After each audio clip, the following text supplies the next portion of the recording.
කොහොමද ඔයාලට? ඔන්න ඉතින් උදේ කෑමට විනාඩි 10න් හදාගත්ත රස කෑමක් ගැන තමයි මේ කියන්න යන්නේ. ගොඩක් අය දන්න කෑමක් වුණාට මම ටිකක් වෙනස් විදිහකට තමයි හදන්නේ මගේ විදිහට. ඉතින් එහෙමනම් ඔයත් හදලා බලන්න.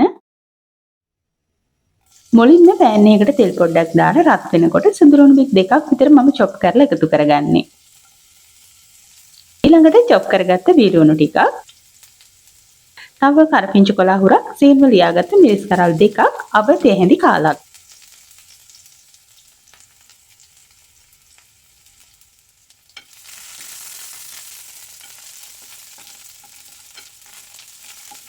ඔය ටික ටෙම්පරාදු වෙන සුවඳ එනකොට සිහින්ව ලියාගත්ත කැරට් ටිකක් තමයි එකතු කරන්නේ.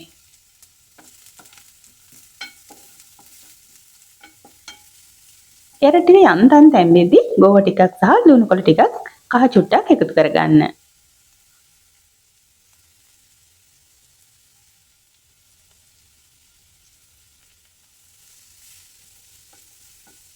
අමු ගතිය නැති වෙන්න කලවම් කරන ගමන් ටෙම්පරාදු කරගන්න ඕනේ මේ විදිහටම. ඊළඟට එළවලු ටික පෑන් එකේ එක පැත්තකට අරගෙන මාගරින් මේස හැඳි එකක් සහ බිත්තර එකක් මම එකතු කරගන්නවා. මේ විදිහට බිත්තර ස්ක්‍රැම්බල් කරගෙන එළවලු ටිකට ආයෙම මිශ්‍ර කරගන්නවා. ඊළඟට මෙතනදී අවශ්‍ය ප්‍රමාණයට අපි ලුණු එකතු කරගන්න ඕන.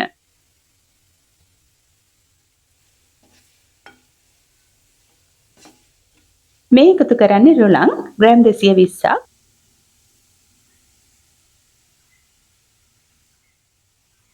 පොල් කෝප භාගයක්. දැන් ඊළඟට හැන්දෙන් හොඳට මිශ්‍ර කරගෙන වතුර ටිකක් එකතු කරගන්න ඕන තැම්බෙන්න අවශ්‍ය ප්‍රමාණයට. රුලන් ගත්ත කෝප්පෙන්ම මැනලා වතුර එකක් අරගත්තා නම් හරි.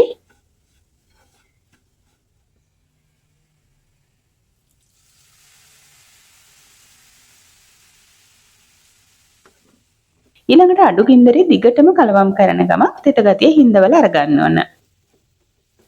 අන්තිමටම මම ගම්මිස් කුඩු ටිකකුත් එකතු කරගන්නවා.